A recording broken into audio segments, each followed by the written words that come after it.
सभी भाई बहनों को जय मसीह। बाइबल में एक और चीज़ है, एक और ऐसा लक्षण है जिस पर जय पाने के लिए परमेश्वर हमें आज्ञा देते हैं।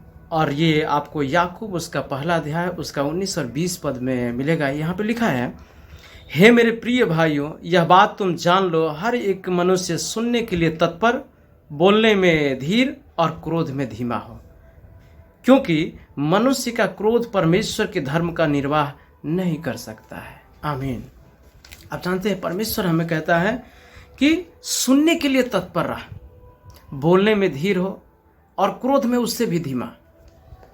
तीन बातों को हम यहाँ पे देखते हैं और परमेश्वर कहता है सुनने के लिए सबसे ज़्यादा तत्पर है, क्योंकि हमारा परमेश्वर हमारी ओर हमेशा कान लगाए रखता है। भजन संहिता 34 का 4 पद कहता है, मैं यहोवा के पास गया तब उसने मेरी सुन ली। दाऊद लिखते हैं, जब मैं यहोवा के पास गया उसने तुरंत सुन ली। 6 पद में कहते हैं, इस दीन जन ने पुकारा तब यहोवा ने सुन लिया और उसको उसके सब कष्टों से छुड़ा लिया। 15 पद में लिखा है, यहोवा की आंखें धर्मियों पर लगी रहती है और उसके कान भी उनके दुहाई की ओर लगे रहते हैं। फिर 17 पद में कहता है, धर्मी दुहाई देते हैं और यहोवा सुनता है। सुनने के विषय में आपको बहुत कुछ मिलेगा। एक पद ये भी कहता है कि यहोवा ने एक बार कहा, मैंने 2 बार सुना। ये इसलिए है कि सुनने के लिए तत्पर है, कितना इस पे निर्भर करता है। और इसलिए सुनना क्यों जरूरी है, इतना तत्पर होना। नीति वचन में कहता है, जब तू यहोवा के भवन में जाए तो सुनने के लिए समीप जाना, क्योंकि आप और हम जो विश्वास किए हैं ये सुनने से हमने विश्वास किया। और क्या सुनना है इसके विषय में परमेश्वर ने हमें आज्ञा दी। जब वो यीशु मसीह प्रार्थना कर रहे थे, एलिया और मूसा दिखाई दिए, पतरस वहां गया और बीच में टपक पड़ा। उसने कुछ कहा पर ऊपर से आवाज आया, उसने कहा, ये मेरा प्रिय पुत्र है, इसकी सुनो।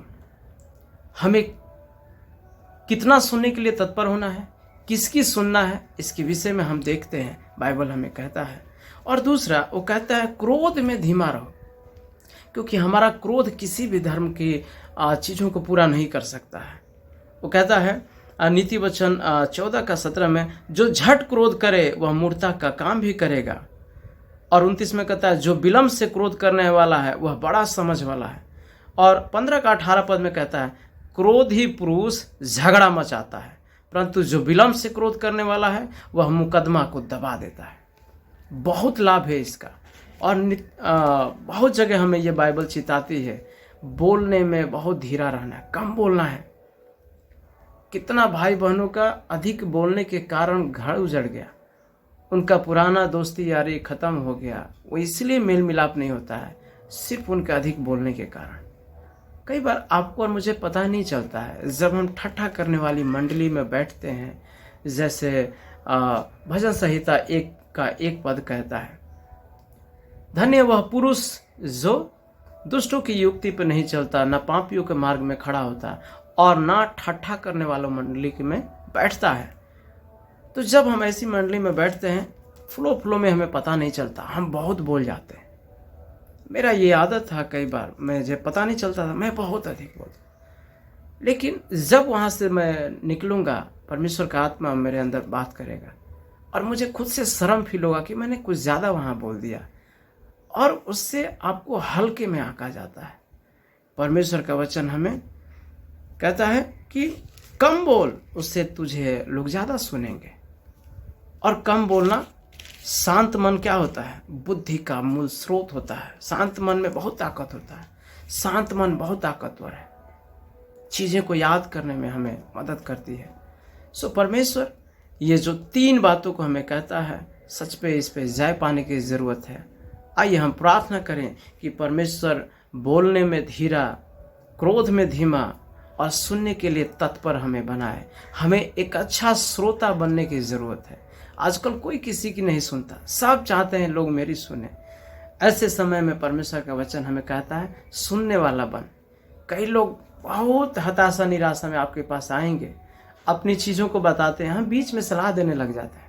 रुक जाइए, उसकी पूरी सुन लीजिए। आप उसका पूरा सुन लेंगे, वो ऐसे ही छुटकारा हो जाएगा, वो चंगाई पा जाएगा। प्रार्थना की भी जरूरत नहीं है, सलाह की भी जरूरत नहीं है, उसका हृदय भरा हुआ है, वो बोल लेगा, खाली हो जाएगा। सो परमेश्वर कि इन बातों को ध्यान दे। हम दुआ करेंगे कि प्रभु हमें ताकत दे कि हम अच्छा सुनने वाला बने, बकबक करने वाला नहीं। खुदा हम दुआ करते हैं याकूब और इसका पहला पद के 19 और 20 में जो हमने पढ़ा, ऐसे ही हमारे जीवन में पूरा करने के लिए पवित्र आत्मा के द्वारा हमें मदद करें। जब हम ऐसी बातों से गुजरते हैं, ये वचन हमें स्मरण रहे और उस समय में हमें इन बातों पर नियंत्रण करना सिखाए। धन्यवाद हमारी दुआ सुनने के लिए। यीशु मसीह के नाम में प्रार्थना मांगते हैं। आमीन आमीन।